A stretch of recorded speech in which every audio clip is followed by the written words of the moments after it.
Selamat malam semua. Baiklah, kita akan mulai presentasi kita mengenai agroindustri perkebunan teh di Batar Alam. Perkenalkan, nama saya Kezia Lewina Anggi dengan NIM 035. Saya akan menjelaskan tentang latar belakang.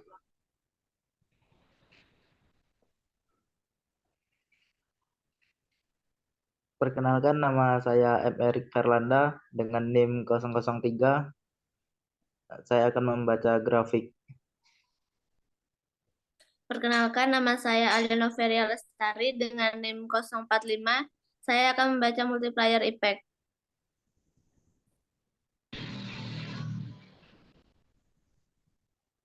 Perkenalkan, nama saya Aditya Ramadhani, NIM 57. Saya akan membacakan tentang pengolahan. Perkenalkan, nama saya Agnes Ejota Simarmata, NIM 013. Saya membaca bagian kesimpulan. Baiklah, saya akan menjelaskan tentang latar belakang. Sektor pertanian mempunyai peran yang sangat besar dalam pertumbuhan ekonomi negara, terutama negara yang bercorak agraris seperti Indonesia. Pembangunan ekonomi menitikberatkan pada bidang pertanian dan agroindustri yang berbasis pertanian atau biasa disebut dengan agroindustri. Sektor pertanian juga mempunyai peran yang sangat besar dalam pertumbuhan ekonomi negara, terutama negara yang bercorak agraris seperti Indonesia. Pembangunan ekonomi menitikberatkan pada bidang pertanian dan industri yang berbasis pertanian atau biasa disebut agroindustri.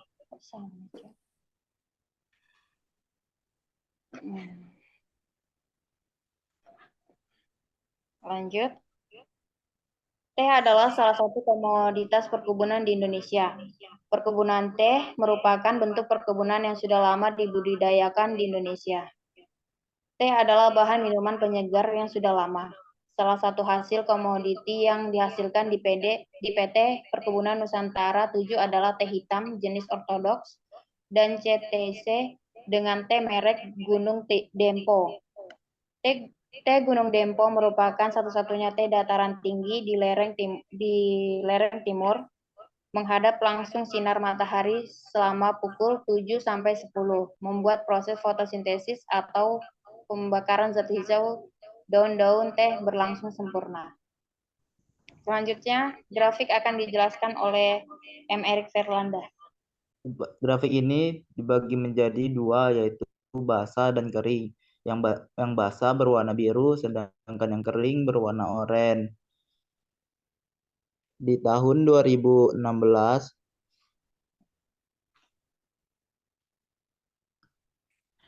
yang basah 7.988, sedangkan yang kering 3.844. Di tahun 2017, yang basah 4.427, sedangkan yang kering 3.185. Di tahun 2018, yang basah 11.906, sedangkan yang kering 2.668.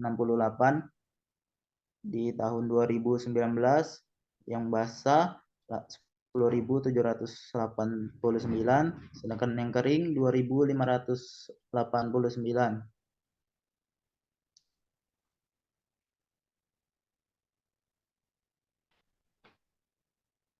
Dan saya akan menjelaskan grafik areal tanaman teh.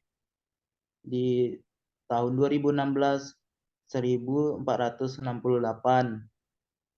Di tahun 2017, 1.499. Di tahun 2018, 1.240. Di tahun 2019, 1.523. Baik, terima kasih Erik. Selanjutnya akan dijelaskan oleh Alia. Saya akan menjelaskan tentang multiplier effect teh. Yang pertama itu penanaman dan pemeliharaan. Perkebunan teh di Pakar Alam. Lokasi perkebunan teh dipilih dengan hati-hati untuk memastikan kondisi iklim yang sesuai seperti suhu yang stabil dan curah hujan yang cukup. Yang kedua itu pemetikan daun teh. Daun teh dipetik secara manual atau menggunakan mesin pemetikan. Biasanya hanya daun muda yang dipetik karena memiliki kualitas rasa yang lebih baik. Yang ketiga itu pengolahan. Setelah dipetik, daun teh harus segera diolah untuk mencegah oksidasi yang berlebihan. Ada dua metode pengolahan utama yang umum digunakan, yaitu pengolahan teh hijau, metode pengolahan teh hitam. Yang teh hijau itu daun teh hijau diolah dengan cara menghentikan oksidasi melalui pemanasan atau pengeringan cepat. Sedangkan yang teh hitam, daun teh hitam mengalami proses oksidasi yang lebih lanjut. Daun teh dipotong-potong dan dibiarkan teroksidasi selama beberapa jam. Setelah itu daun teh dikeringkan dan digulung untuk membentuk bentuk yang diinginkan. Yang kelima itu pengemasan. Setelah pengolahan, teh dikemas dalam kemasan yang sesuai seperti kantong teh, kotak teh, atau kemasan longgar. Pengemasan dilakukan dengan hati-hati untuk menjaga kualitas dan kesegaran teh. Yang kelima itu distribusi dan penjualan. Teh kemudian didistribusikan ke pasar lokal atau diekspor ke negara lain. Distribusi dapat melibatkan perusahaan teh, pedagang teh, atau pengecer teh. Dapat dijual juga di toko teh, supermarket, atau melalui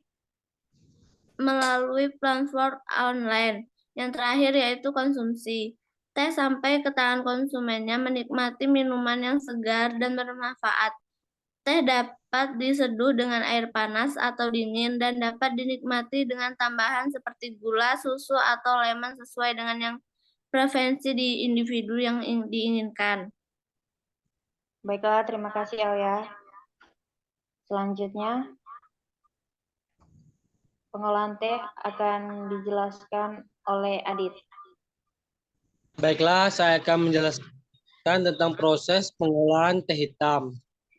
Yang pertama, proses pelayuan. Yang kedua, hasil pelayuan. Dan 3, diangin-anginkan. 4, membersihkan debu. 5, mengilas. 6, pemilihan. 6, penyortiran. 7, uji citra rasa.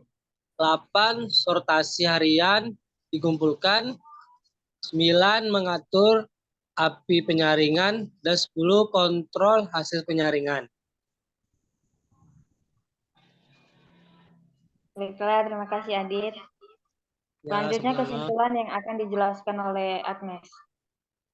Baik, kesimpulannya yaitu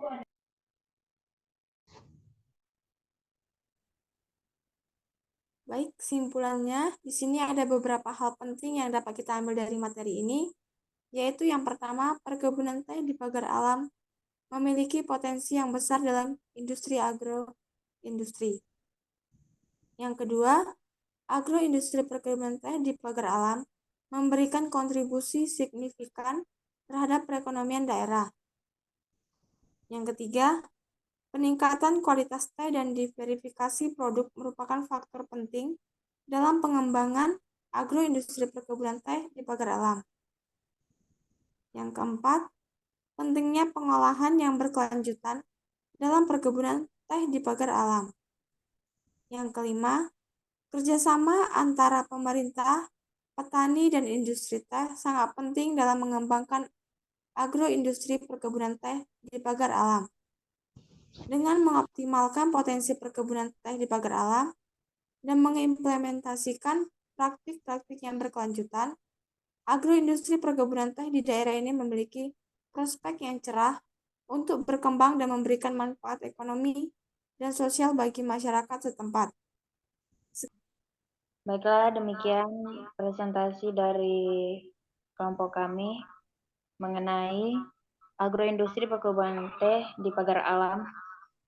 Kurang dan lebihnya kami mohon maaf, kami sudahi. Selamat malam. Malam.